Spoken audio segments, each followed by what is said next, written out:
اس لیے کہ اجر تجھے غریب نے نہیں دینا، اجر اللہ نے دینا ہے، اور اللہ اجر عمل پہ نہیں دیتا، اللہ تو نیت پہ اجر عطا فرماتا ہے۔ تو نیت دیکھ تیری کس طرح، تو میرے بھائی غریب کو دے قبل از وقت دے۔ رمضان المبارک میں چوتھا کام، بات آخری اور چوتھا کام سنیں، رمضان میں دین سیکھیں۔ شیطان قید ہوتا ہے زیادہ سے زیادہ، اور جب آدمیوں کا پیٹ خالی ہوتا ہے نا تو ذہن جو ہوتا ہے نا وہ بھی اس کا فریش ہوتا ہے، اس میں کوشش کریں دین سیکھنے کی۔ میرے نبی کریم صلی اللہ علیہ وسلم نے اس دین کو علم کا دین قرار دیا ہے، شعور کا دین قرار دیا ہے، فہم کا دین قرار دیا ہے۔ نبی پاک صلی اللہ علیہ وسلم نے فرمایا ایک عبادت کرنے والا عشاء کے بعد کھڑا ہو اور فجر تک نماز پڑھتا رہے، ایک عالم دین عشاء پڑھ کے سو جائے اٹھ کے فجر پڑھ لے تو وہ 70 عبادت کرنے والوں کا درجہ زیادہ نہیں، عالم کا درجہ پھر بھی زیادہ ہے، اس عالم دین کا درجہ زیادہ ہے، اس لیے کہ وہ لوگوں کو آگاہی دیتا ہے، شعور بخشتا ہے۔ یہ دین جو ہے یہ، اور نبی پاک صلی اللہ علیہ وسلم نے فرمایا عبادت کرنے والے پر عالم کا درجہ اتنا ہی زیادہ ہے جتنا میرا درجہ اپنے غلاموں پر زیادہ ہے۔ عالم کو حضور نے اتنا بڑا مقام دیا، دین سیکھیں، شعور حاصل کریں، یہ فقاہت کا دین ہے، شعور حاصل کرنے کا دین ہے۔ اور نبی پاک صلی اللہ علیہ وسلم نے فرمایا دین کی ایک بات سیکھ لینا 1000 نفل پڑھنے سے زیادہ درجہ رکھتی ہے، دین کی ایک بات سیکھ لینا 1000 جنازے میں شرکت سے زیادہ درجہ رکھتی ہے، دین کی ایک بات سیکھ لینا، میرے نبی پاک صلی اللہ تعالی علیہ وسلم ارشاد فرماتے 1000 مریض کی عیادت کرنے سے زیادہ درجہ رکھتی ہے۔ فرمایا جس نے رات کے ایک لمحے میں دین کی ایک بات سیکھی اللہ اسے ساری رات عبادت کرنے سے زیادہ ثواب عطا فرمائے گا۔ میرے ارشاد فرمایا کرتے جب سیکھنے والے کو یہ ثواب ملے گا تو بتائیے سکھانے والے کو کتنا ثواب ملے گا، اسے اللہ کتنا درد۔ رمضان آ رہا ہے، شیطان قید ہے، دین پھیلانے کی کوشش کریں، جدوجہد کریں۔ بڑی نیند آتی ہے فجر پڑھ کے، لیکن اگر کسی کا ارادہ بن جائے کہ دین سیکھنا بھی ہے اور دین بچوں کو، تو پھر کوئی نیند غلبہ۔ ایک مثال ایک عالم نے سمجھائی، کوئی بزرگ تھے درویش عالم، ان کے پاس ایک عورت آئی، کہنے لگی میں بچوں کو سویرے بڑا جگاتی ہوں، بچے جاگتے نہیں نماز کے لیے۔ بڑا عجیب جواب دیا بزرگوں نے، درویش نے، عالم نے، کہنے لگے بی بی کیوں نہیں جاگتے، جگایا کر، بیدار کیا کر، اٹھایا کر۔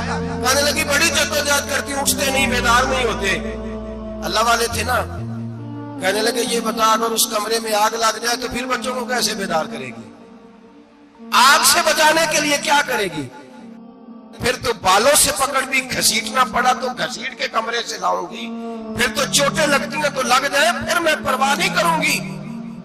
آپ فرمانے لگے یوں سمجھ لے جہنم کی آگ جل رہی ہے، اگر تیرے بچے نے نماز نہ پڑھی تو آگ لگ جائے گی، اگر اس نے عبادت نہ کی تو اسے آگ، اب جیسے بھی تجھے اٹھانا پڑتا ہے اٹھا گھسیٹ کے باہر لا، لیکن اس کی نماز قضا۔ نیند بڑی آ رہی ہے سویرے، لیکن اگر دین نہ سیکھا تو مشکل ہو جائے گی۔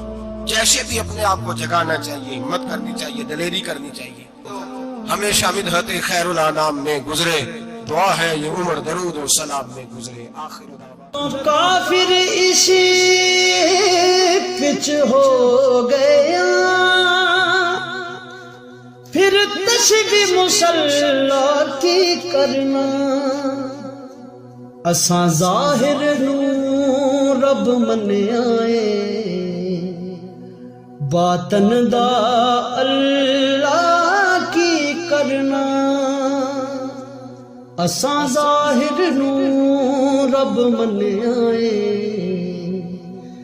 باطن دا اللہ کی کرنا۔